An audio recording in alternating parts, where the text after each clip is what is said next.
కర్నూలు జిల్లాలో వర్షాలు పడితే పంటలు పండే మాట దేవుడెరుగు, కానీ జొన్నగిరి ప్రాంతంలో మాత్రం అదృష్ట దేవత కొంతమంది రైతులను తలుపు తట్టి మరీ వరిస్తుంది. నిన్న మొన్నటి వరకు ఎండవేడికి మాడి మసైన కర్నూలు జిల్లా వాసులకు అదృష్ట దేవత ఐశ్వర్యవంతులను చేస్తుంది. సేద్యం కోసం ఎద్దుల బండ్లు కట్టి పొలానికి వెళ్తున్న రైతులకు వజ్రాలు లభిస్తున్నాయి. ఇది ఆ నోట ఈ నోట అందరికీ తెలియడంతో ఒక్కసారిగా ఇతర జిల్లాల నుంచి కూడా జనం తమ అదృష్టాన్ని పరీక్షించుకునేందుకు కర్నూలు జిల్లా జొన్నగిరి ప్రాంతానికి తరలి వెళ్తున్నారు.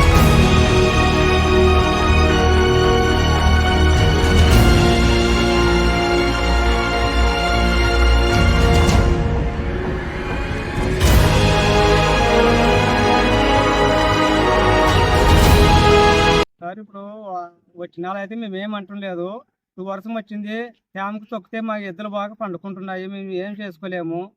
సుమారు ఖర్చు అవుతాయి, టిల్లర్ కొట్టాలంటే వేలు అవుతాయి. అందుకోసం వచ్చిన వాళ్ళు కంట్రోల్ చేయమని చెప్తున్నాం సార్. ఎవరు తొక్కుతున్నారు మీ పొలాల్లో? వచ్చిన వాళ్ళు సార్ అంతా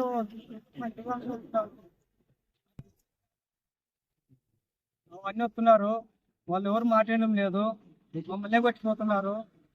దానికోసం మేము పోలీసులు కూడా కార్యించామని చెప్తున్నాం. అంటే మీ పొలాల్లో వజ్రాలు దొరుకుతున్నాయా? దొరికితే మా మీ కష్టాలు ఏం చేస్తాం, మేము పుడుకోమా? మీ కష్టాలు ఏం చేస్తాం, మేము పుడుకొని మేము చేసుకోమా? 24 గంటలు మీ చేనులో ఉంటాము, మాకు దొరికి బాగా వచ్చిన ఎవడో 2,000 మందికి ఒకటి అది సన్న దొరికితే అక్కడ 2 లక్షలు పడి పెడుతున్నారు. అంతే సార్, ఇంకా ఏం లేదు. నీ పేరు? నారాయణ.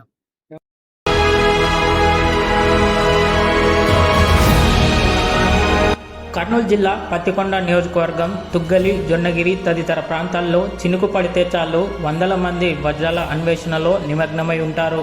తమ అదృష్టాన్ని పరీక్షించుకునేందుకు చుట్టుపక్కల గ్రామాలే కాదు, 2 తెలుగు రాష్ట్రాలతో పాటు కర్ణాటక, తమిళనాడు నుంచి కూడా వచ్చి వజ్రాల వేట కొనసాగిస్తుంటారు జనం.